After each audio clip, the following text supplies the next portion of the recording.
श्रीरामपूर तालुक्यात मालवाहतूक करणारे ट्रक, ट्रॅक्टर व इतर जड वाहने क्षमतेपेक्षा जास्त माल भरून बेकायदेशीरपणे रस्त्यावर धावत असल्याचे वाहतुकीस अडथळे निर्माण होत असून अपघातांचे प्रमाण वाढल्याचा आरोप स्थानिक नागरिकांमध्ये केला आहे। या प्रकरणी संबंधित विभागाकडे वारंवार तक्रारी करूनही कोणतीही ठोस कारवाई होत नसल्याने संताप व्यक्त केला जात आहे। ओव्हरलोड वाहनांमुळे वारंवार अपघात घडत असून अनेकांना जीव गमवावा लागत असल्याचा आरोप नागरिकांनी केला आहे। मालवाहतूक करणाऱ्या ट्रक, ट्रॅक्टर व जड वाहनांवर मोटार वाहन कायदा 1988 कलम 113 व कलम 194 अन्वये कारवाई करण्याची मागणी करण्यात आली आहे। या संदर्भात रौफ नूर शेख, जिल्हाध्यक्ष अहिल्यानगर व अशफाक पठाण, तालुकाध्यक्ष श्रीरामपूर यांनी पोलीस प्रशासनाला निवेदन दिले असून प्रशासनाने कारवाई न केल्यास दिनांक 23 फेब्रुवारी 2026 रोजी श्रीरामपूर येथील महात्मा गांधी पुतळ्याजवळ बेमुदत आमरण उपोषण करण्याचा इशारा देण्यात आला आहे।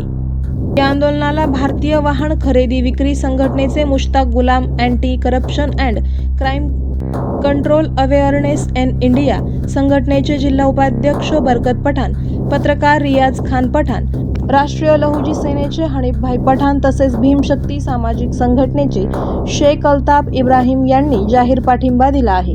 प्रशासनाने तात्काळ कारवाई करावी, अन्यथा बेमुदत आमरण उपोषण करण्यात येईल असा इशाराही आंदोलकांनी दिला आहे।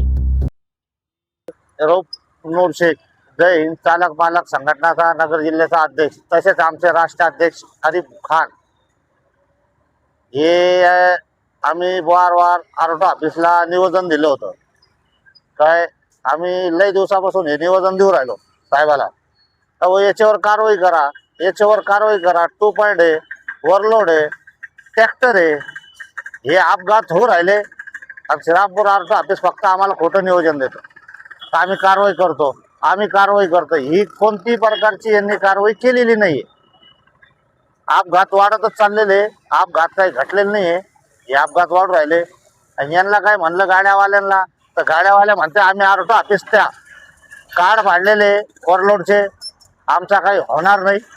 काय आमची एवढीच विनंती आहे त्यांना, तर वो ट्रॅक्टर, ओव्हरलोड गाड्या आणि हे वाट जे बेकायदेशीर चालू आहे यांच्यावर कारवाई व्हायला पाहिजे। याच्याकडून अजून कधी यांनी प्रशासनाने काही घेतलं नाही, तर आम्ही आत्तापर्यंत आम्ही आहे, पण आमचे राष्ट्राध्यक्ष हे सारे उद्याला येतील। इथं करायचं आहे लाईव्ह कार्यक्रम किंवा आहे कसले आंदोलन, जनसामान्यापर्यंत पोहोचेल आपला हक्काचा आवाज जनतेचा।